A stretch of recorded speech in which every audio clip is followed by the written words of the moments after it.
मृत्यु एक ऐसा सत्य है जिससे कोई नहीं बच सकता। पर क्या आपने कभी सोचा है कि मृत्यु के बाद आत्मा कहाँ जाती है? क्या होता है उस रहस्यमय मार्ग पर जिसे यम मार्ग कहा गया है? यह मार्ग न केवल आत्मा की यात्रा है, बल्कि उसके कर्मों का लेखा जोखा, उसकी परीक्षा और अंतिम निर्णय की भूमि भी है। यह मार्ग का रहस्य एक ऐसी कहानी है जो मृत्यु के पार के उस अदृश्य संसार के पर्दे को उठाने का प्रयास करती है।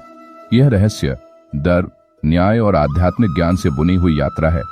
एक ऐसी यात्रा जहां आत्मा अपने जीवन के हर कर्म का सामना करती है और जहां छुपे होते हैं ब्रह्मांड के गहरे और चौंका देने वाले रहस्य। इस रहस्यमयी कथा में प्रवेश करने से पहले एक प्रश्न अपने दिल से पूछिए, क्या आप तैयार हैं मृत्यु के बाद की उस अनदेखी और अनकही सच्चाई से रूबरू होने के लिए? जब जीवन अपने चरम पर होता है, जब सांसें निर्बाध चल रही होती हैं, तब हम अक्सर मृत्यु को दूर का विषय समझ बैठते हैं।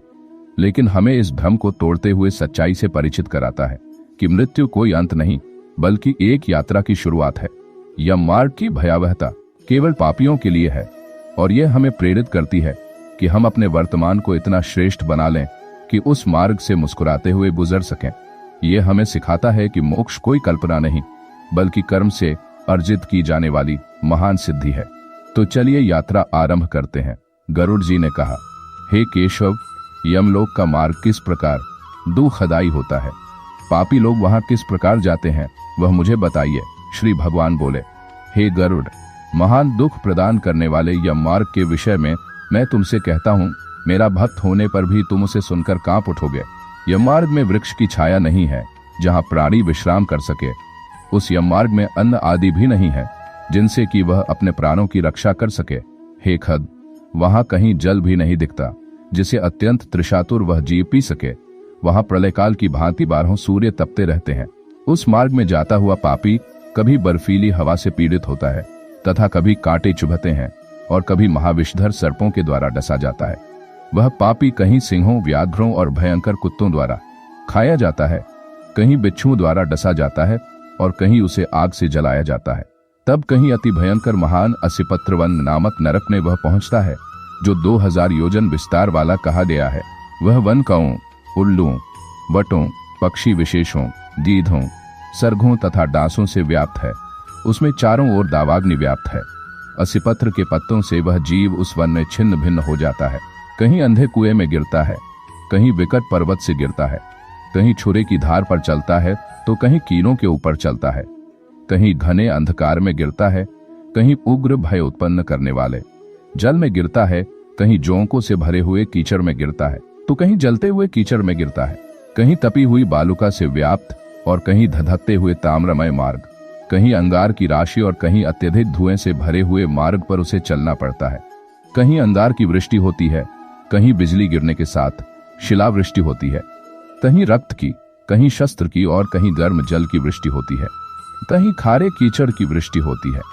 मार्ग में कहीं गहरी खाई है, कहीं पर्वत शिखरों की चढ़ाई है और कहीं कंदराओं में प्रवेश करना पड़ता है। वहां मार्ग में कहीं घना अंधकार है तो कहीं दूख से चढ़ी जाने योग्य शिलाएं हैं, कहीं मवाद, रक्त तथा विष्ठा से भरे हुए तालाब है। यम मार्ग के बीचों बीच अत्यंत उग्र और घोर वैतरणी नदी बहती है।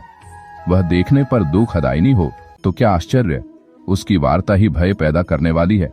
वह 100 योजन चौड़ी है, उसमें पुए, पी, मवाद और शोणित रक्त बहते रहते हैं। हड्डियों के समूह से तट बने हैं, अर्थात उसके तट पर हड्डियों का ढेर लगा रहता है।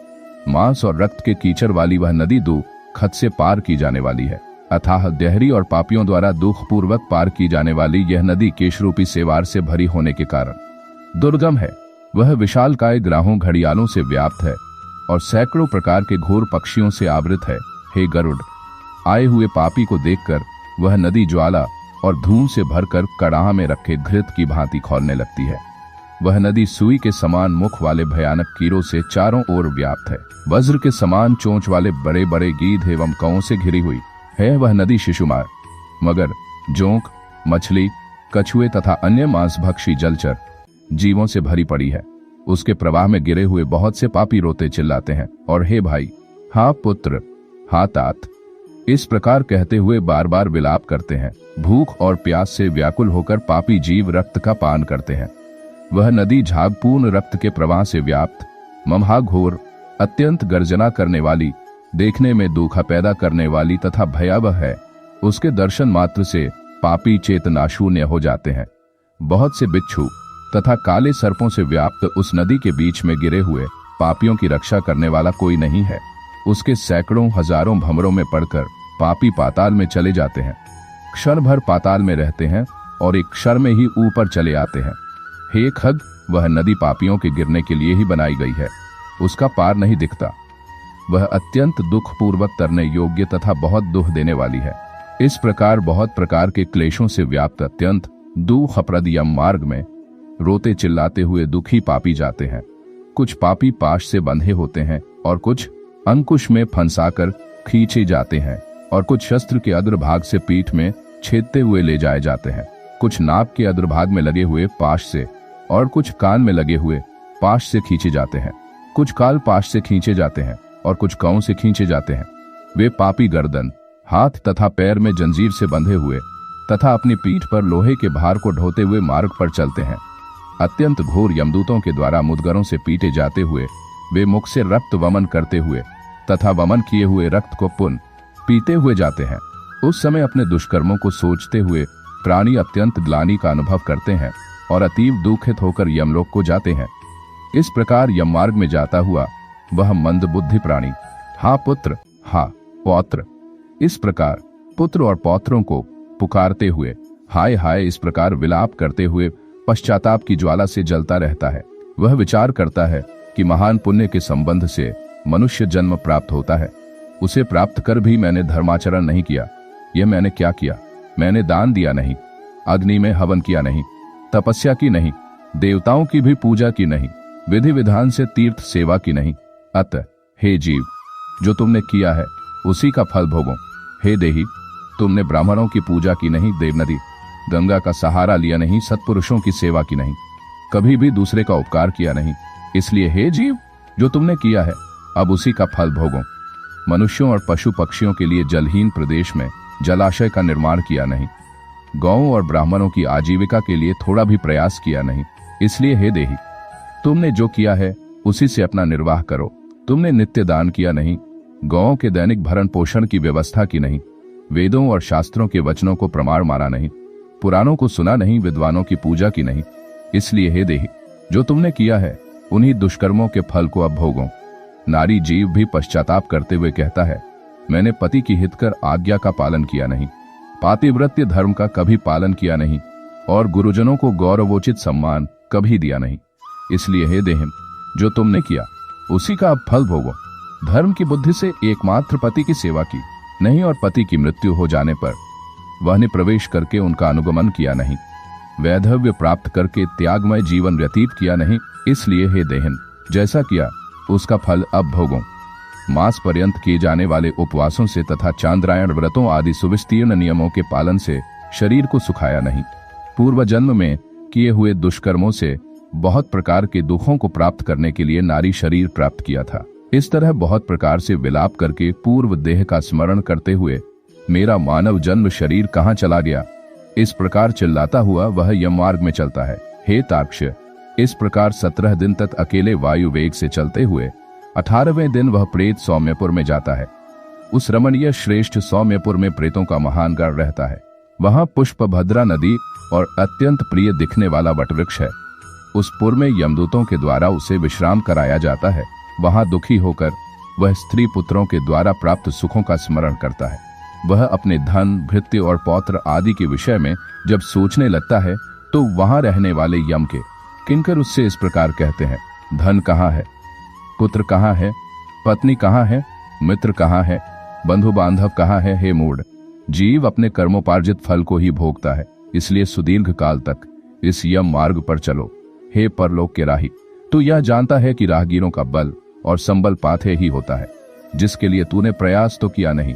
तू यह भी नहीं जानता था कि तुम्हें निश्चित ही उस मार्ग पर चलना है और उस रास्ते पर कोई भी लेन देन हो नहीं सकता। यह मार्ग के बालकों को भी विदित रहता है। हे मनुष्य, क्या तुमने इसे सुना नहीं था? क्या तुमने ब्राह्मणों के मुख से पुराणों के वचन सुने नहीं थे? इस प्रकार कहकर मुदगरों से पीटा जाता हुआ वह जीव गिरते पड़ते दौड़ते हुए बलपूर्वक पाशों से खींचा जाता है। यहाँ स्नेह अथवा कृपा के कारण पुत्र पौत्रों द्वारा दिए हुए मासिक पिंड को खाता है। उसके बाद वह जीव सौरिपुर को प्रस्थान करता है। उस सौरिपुर में काल के रूप को धारण करने वाला जंगम नामक राजा रहता है। उसे देखकर वह जीव भयभीत होकर विश्राम करना चाहता है। उस पुर में गया हुआ वह जीव अपने स्वजनों के द्वारा दिए हुए त्रैपाक्षिक अन्न जल को खाकर उस पुर को पार करता है। उसके बाद शीघ्रता पूर्वक वह प्रेत नगेंद्र भवन की ओर जाता है और वहां भयंकर वनों को देखकर दुखी होकर रोता है। दयारहित दूतों के द्वारा खींचे जाने पर वह बार बार रोता है और 2 मासों के अंत में वह दुखी होकर वहां जाता है। बांधवों द्वारा दिए गए पिंड, जल, वस्त्र का उपभोग करके यम किंकरों के द्वारा पाश से बार बार खींचकर पुनः आगे ले जाया जाता है। 3 मास में वह गंधर्व नगर को प्राप्त होता है और वहां त्रैमासिक पिंड खाकर आगे चलता है। 4 मास में वह शैलागमपुर में पहुंचता है और वहां प्रेत के ऊपर बहुत अधिक पत्थरों की वर्षा होती है। वहां 4 मासिक पिंड को खाकर वह कुछ सुखी होता है। उसके बाद 5वें महीने में वह प्रेत क्रौंचपुर पहुंचता है। क्रौंचपुर में स्थित वह प्रेत वहां बांधवों द्वारा हाथ से दिए गए 5वें मासिक पिंड को खाकर आगे क्रूरपुर की ओर चलता है।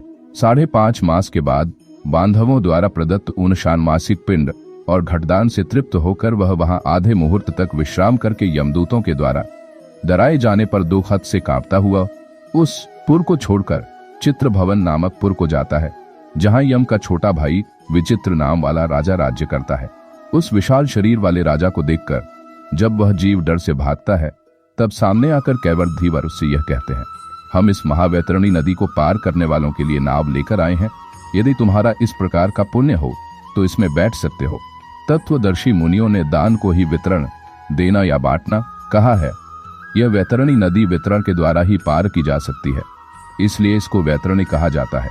यदि तुमने वैतरणी गौ का दान किया हो तो नौका तुम्हारे पास आएगी, अन्यथा नहीं। उनके ऐसे वचन सुनकर प्रेत, हा देव, ऐसा कहता है। उस प्रेत को देखकर वह नदी खोलने लगती है और उसे देखकर प्रेत अत्यंत क्रंदन विलाप करने लगता है। जिसने अपने जीवन में कभी दान दिया ही नहीं, ऐसा पापात्मा उसी वैतरणी में डूबता है। तब आकाश मार्ग से चलने वाले दूत उसके मुख में कांटा लगाकर बंसी से मछली की भांति उसे खींचते हुए पार ले जाते हैं। वहां षाण्मासिक पिंड खाकर वह अत्यधिक भूख से पीड़ित होकर विलाप करता हुआ आगे के रास्ते पर चलता है। 7वें मास में वह बहवापदपुर को जाता है और वहां अपने पुत्रों द्वारा दिए हुए 7म मासिक पिंड को खाता है। हे पक्षीराज गरुड़, उस पुर को पार कर वह दुखद नामक पुर को जाता है। आकाश मार्ग से जाता हुआ वह महान दुख प्राप्त करता है। वहां 8वें मास में दिए हुए पिंड को खाकर आगे बढ़ता है और 9वां मास पूर्ण होने पर नाराक्रंदपुर को प्राप्त होता है।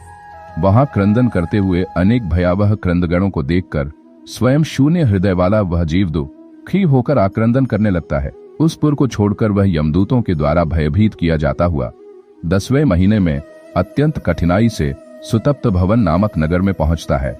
वहां पुत्रादि से पिंड दान और जलांजलि प्राप्त करके भी सुखी नहीं होता। 11 मास पूरा होने पर वह रौद्रपुर को जाता है और पुत्रादि के द्वारा दिए हुए 11 मासिक पिंड को वहां खाता है। 11.5 मास बीतने पर वह जीव पयोवर्षण नामक नगर में पहुंचता है। वहां प्रेतों को दुख देने वाले मेघ घनघोर वर्षा करते हैं। वहां पर दुखी वह प्रेत ऊनाब्दिक श्राद्ध के पिंड को खाता है। इसके बाद वर्ष पूरा होने पर वह जीव शीताढ़ नामक नगर को प्राप्त होता है। वहां हिम से भी 100 गुनी अधिक महान ठंड पड़ती है। शीत से दुखी तथा क्षुधित वह जीव इस आशा से 10 दिशाओं में देखता है कि शायद कहीं कोई हमारा बांधव हो जो मेरे दुख को दूर कर सके। तब यम के दूत कहते हैं, तुम्हारा ऐसा पुण्य कहाँ है? फिर वार्षिक पिंड को खाकर वह धैर्य धारण करता है। उसके बाद वर्ष के अंत में यमपुर के निकट पहुंचने पर वह प्रेत बहुभीतिपुर में जाकर हाथ भर माप के अपने शरीर को छोड़ देता है। हे पक्षी, कौन कर्म भोग के लिए अंगुष्ठ मात्र के वायु स्वरूप यातना देह को प्राप्त करके वह यमदूतों के साथ जाता है। हे कश्यपात्मज, जिन्होंने और्ध्वदैहिक मरणकालिक दान नहीं दिए हैं, वे यमदूतों के द्वारा दृढ़ बंधनों से बंधे हुए अत्यंत कष्ट से यमपुर को जाते हैं। हे आकाशगामी, धर्मराजपुर में 4 द्वार है, जिनमें से दक्षिण द्वार के मार्ग का तुमसे वर्णन कर दिया। इस महान भयंकर मार्ग में भूख, प्यास और श्रम से दुखी जीव जिस प्रकार जाते हैं वह सब मैंने बतला दिया। अब और क्या सुनना चाहते हो? इस प्रकार गरुड़ पुराण के अंतर्गत सारोद्वार में यम मार्ग निरूपण नामक दूसरा अध्याय पूर्ण हुआ। दोस्तों, वीडियो कैसा लगा कमेंट करें, जरूर बताएं और हमारे चैनल गुरु वर्ड्स को सब्सक्राइब जरूर करें। धन्यवाद।